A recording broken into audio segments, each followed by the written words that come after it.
الحمد للہ والصلاة والسلام علی من لا نبی بعدہ اما بعد فاعوذ باللہ من الشیطان الرجیم بسم اللہ الرحمن الرحیم اہدنا الصراط المستقیم صراط الذین انعمت علیہم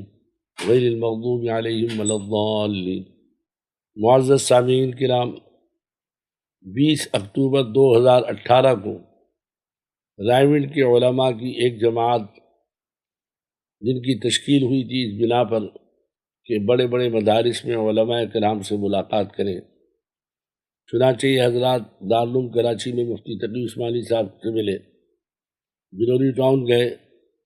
جامع فاروقیہ گئے، جامع احسن العلوم گئے، جامع رشیدیہ گئے، اور اس کے بعد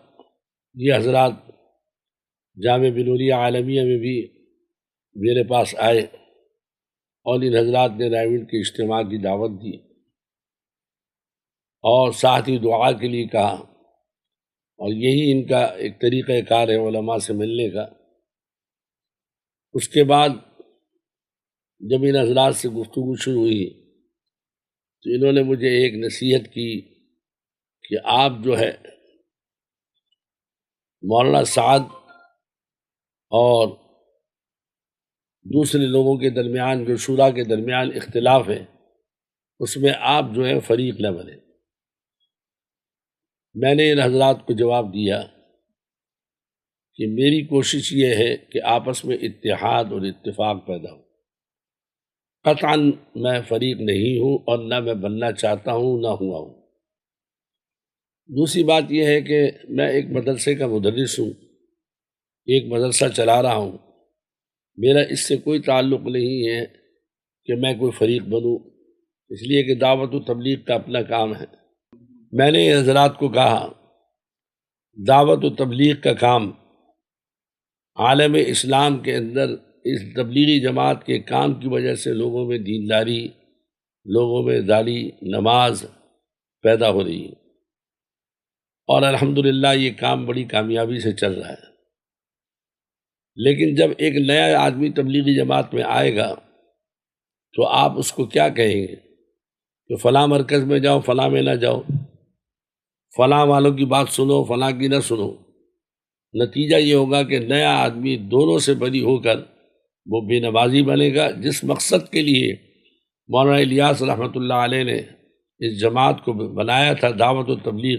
وہ ختم ہو گئی، اور اب تو یہ ہے کہ آپ کس گروپ سے تعلق رکھتے ہو یہ بتاؤ۔ دنیا کے اندر یہ انتشار اتنا پھیل گیا کہ ہر جگہ مراکز قائم ہو رہے ہیں۔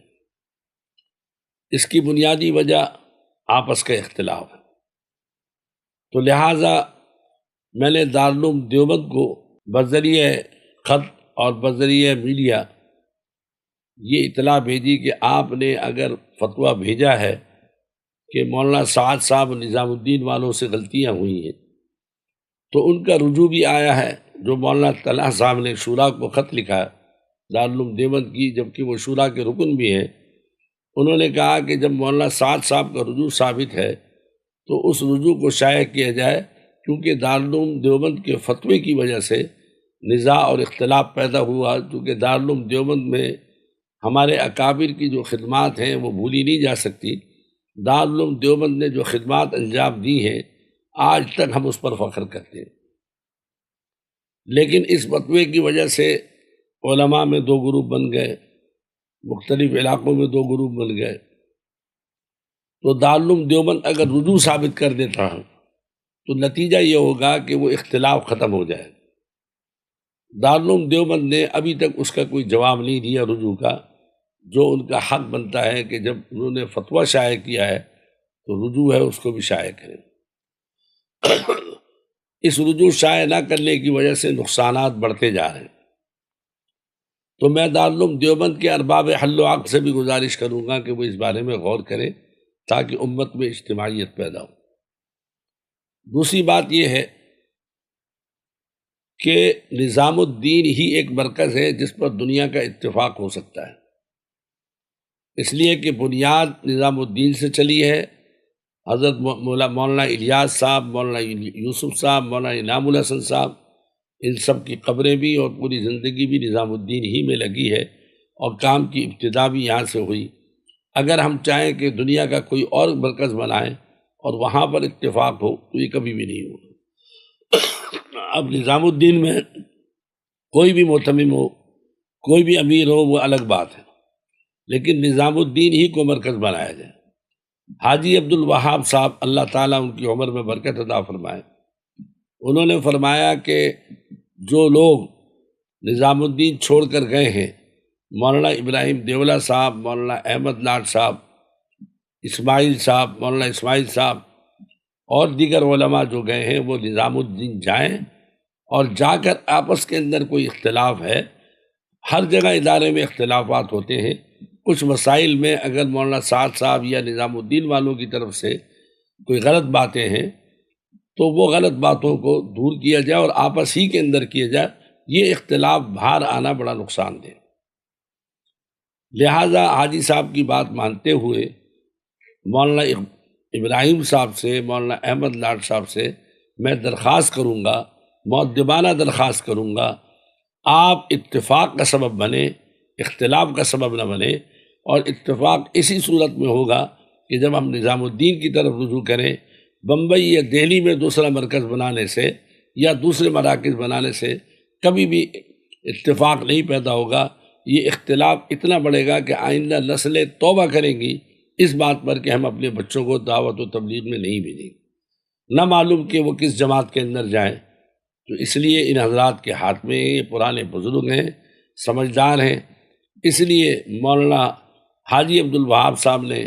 یہ بھی فرمایا ہے کہ یہ دعا کا اہتمام کریں، اللہم ارنا الحق حقا وارزقنا اتباعہ وارنا الباطل باطلا وارزقنا اجتنابہ، ربنا لا تزغ قلوبنا بعد اذ ہدیتنا وہب لنا من لدنک رحمہ انک انت الوہاب۔ اور میں نے جیسے آیت پڑھی ہے کہ اے اللہ ہمیں سیدھے راستے کی ہدایت دے، اس راستے کی جن پر تو نے انعام کیا ہے۔ اگر ہم ان تمام دعاؤں کا اہتمام کریں گے تو اللہ تعالیٰ ہمیں حق سجھا دیں گے۔ اور میں یہ سمجھتا ہوں کہ میں دوبارہ اس بات کو عرض کرنا چاہتا ہوں کہ یہ ایک ہی صورت اتحاد اور اتفاق کی، ورنہ یہ نقصانات جو ہو رہے ہیں تو بہت زیادہ نقصانات ہوں گے۔ اور میں یہ سمجھتا ہوں کہ دعوت و تبلیغ کا کام ختم ہونے کے قریب ہو جائے گا، کیونکہ ہر جگہ دنیا میں یہی بات چل رہی ہے کہ آپ ہیں کس کے ساتھ۔ یہ بات نہیں چل رہی کہ 6 نمبر جو ہیں وہ بیان کیے جائیں، بلکہ یہ بات چل رہی ہے کہ آپ کس کے ساتھ ہیں۔ مختلف ممالک میں مختلف گروپ جا جا کر تقریر کر رہے ہیں اس بات پر، اور ذہن بنا رہے ہیں لوگوں کو کہ آپ ان کے ساتھ ہو، تو معلوم ہوا کہ یہ لوگ اپنے اصل مقاصد سے ہٹ کر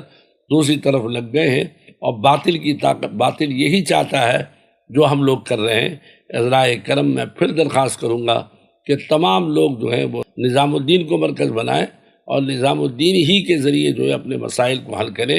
اگر مولانا سعد صاحب سے بعض چیزوں میں اختلاف ہے تو وہ بیٹھ کے حل کیا جا سکتا ہے۔ ہم یہ نہیں کہتے کہ مولانا سعد صاحب ضروری ہو، نظام الدین مرکز ہو اور اسی کے ذریعے مسئلے کو حل کیا جائے۔ وآخر دعوانا الحمدللہ۔ السلام علیکم ورحمۃ اللہ وبرکاتہ۔ شبہات کا ازالہ پیج کو سبسکرائب کریں اور بیل آئیکن دبائیں، سب سے پہلے